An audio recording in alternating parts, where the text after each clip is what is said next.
Well, thank you. We got Lieutenant Governor here at one of our regular media availability. So, Lieutenant Governor, thank you for being here, and thank you for all the work that you've been doing. We have a number of things to cover today, and I'll jump right in. One is that we've got a new Medicaid Director, which is really important for us. I'm glad to announce that I've appointed Kristen Souza as Rhode Island's new Medicaid Director. And Kristen has spent her career focused on Medicaid program development, policy, and contract management. Since December, she has been serving as the interim director. Before that, she served as the deputy Medicaid Director. So I want to thank Kristen for stepping up as the interim director. As we all know, Medicaid's a big part of our state budget, and to have somebody as qualified as Kristen in that place is a very appropriate time frame, especially as we're working our way through many of the issues that are front and center in that area. So Kristen brings significant institutional knowledge, and we know she's prepared and qualified to lead. So we want to thank Kristen for that.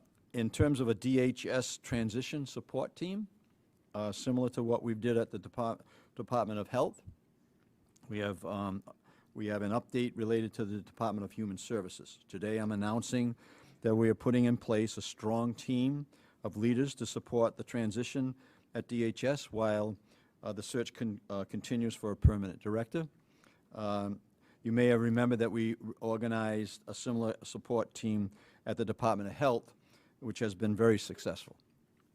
And we'll be using the same model as at DHS and to ensure a strong transition, continue access to quality services that improve the lives of Rhode Islanders. I've been meeting for the last 9 weeks in this room with members of the union representation to talk about ways that we can make sure that we continue to service the people that need to be served out of DHS.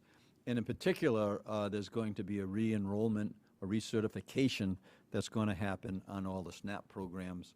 That'll be that will begin on June 30th. So we're preparing to make sure that we're ahead of the curve, making sure that that process goes smoothly. So the team includes Yvette Mendez, who has been acting director since February. Supporting acting director Mendez will be Liz Tanner from our director of Department of Business Regulation. Ernie Almonte, we're going to pull him in again in terms of the former chief of staff to the lieutenant governor, and he was on our Department of Health transition team, of course, former auditor general. Chris Abulant, pastor, my deputy chief of staff, who has also served on the Department of Health transition team. And Rosa Di Castello, my director of community affairs and outreach, who's had a great deal of experience in that area as well. And we'll have a representative from the state's IT department who will join the team in the coming days. We've met with a BJ from the IT department, and we know that it's such an important transition, and it's a lot has to do with the IT and the preparedness, on that recertification. So the team brings decades of experience in human services, government operations, and leadership, and I'm very confident in their collective ability to ensure DHS remains strong during this transition period. And we know that we've been challenged there before, and we want to make sure that we're not challenged there again. Hello, we got a visitor here. How you doing? I thank them all for stepping forward and accepting these roles during the transition. They, along with a dedicated team across DHS, will continue to ensure we're making progress and improving operations at this critical agency, and we'll continue to work with the staff to make sure that we deliver on the promises that we need to keep. And now one of the news is that today we have a license plate design contest winner. Bud was here to answer some questions on how that all went out, but I'll give you the overview. We joined today by a DMV Administrator Bud Craddock to announce the winner of the Rhode Island's license plate design contest. Nearly 300,000 votes were cast throughout the process, and the winner is Willem Van Lanker, right? Willem, welcome, from South Kingstown. He's here today with his wife Betsy and their son Arsen. Did I pronounce that correctly? Arsen. Wonderful.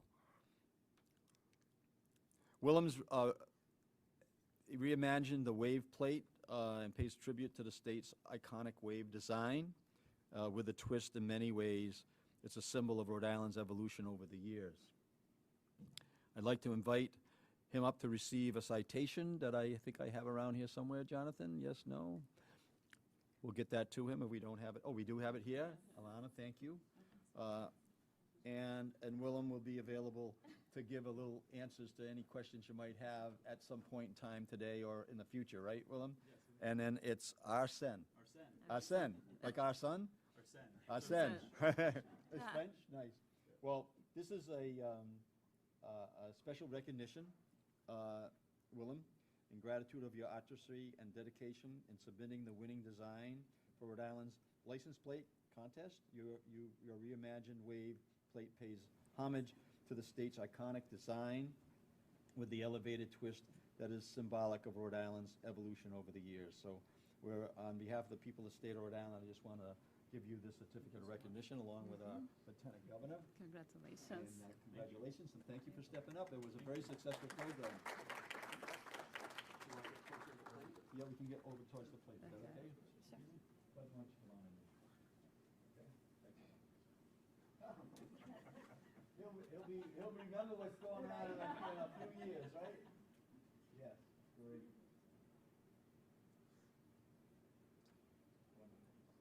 Thank you. Thank you. But just as you imagined it, right? Good participation, 300,000 strong of people who weighed in, and moving forward, we'll certainly start enacting that. And what's our timetable on that, Bud? Well, our goal. Come on up and just give the timetable. Thank you, Governor, Lieutenant Governor. First off, I'd like to congratulate Will. It's a great design, and I think everybody's going to be very, very happy with it.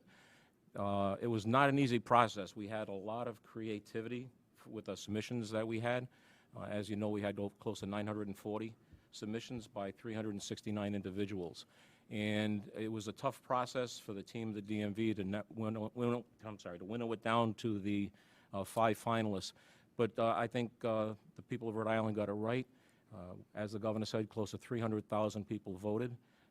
This particular design received close to 52% of the vote. So it was an overwhelming support for our iconic wave plate, and it also shows that people will not have to change too much. Thanks, Bud. Thank you for your leadership. So I would just finalize by just saying we really thank everybody who got involved in that program. It became a statewide effort, and I think that's what the people of the state of Rhode Island wanted to see. And now we have a new plate design that we're going to move forward on. Before we hear from Lieutenant Governor, I just want to again say thank you to Willem and your son and your wife for being here today and living in our state and really taking pride in the fact that we take pride in our state. So thank you so much. Lieutenant Governor?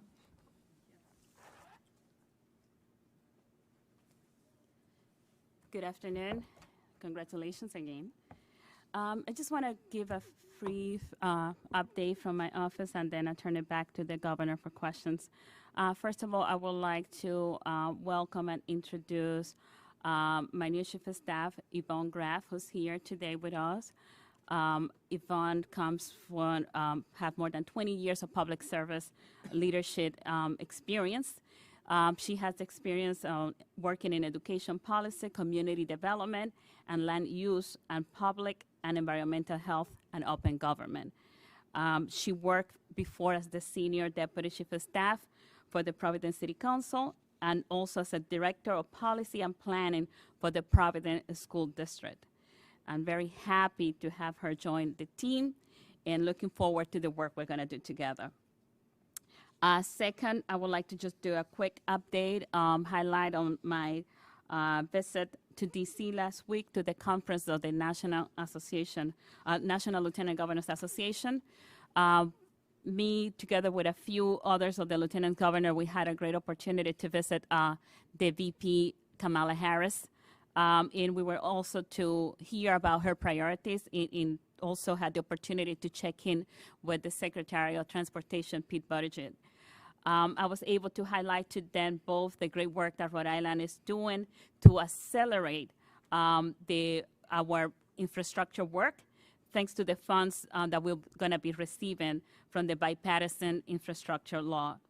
I highlighted to them, to the Vice President, how with over $100 million the state is going to receive for broadband is going to help us to make sure that our state close the equity gap and the digital equity gap by making sure that high-speed broadband is as accessible to everyone and to the low-income community, to the seniors, and also to the areas in our state that has been geographically limited in their access to broadband.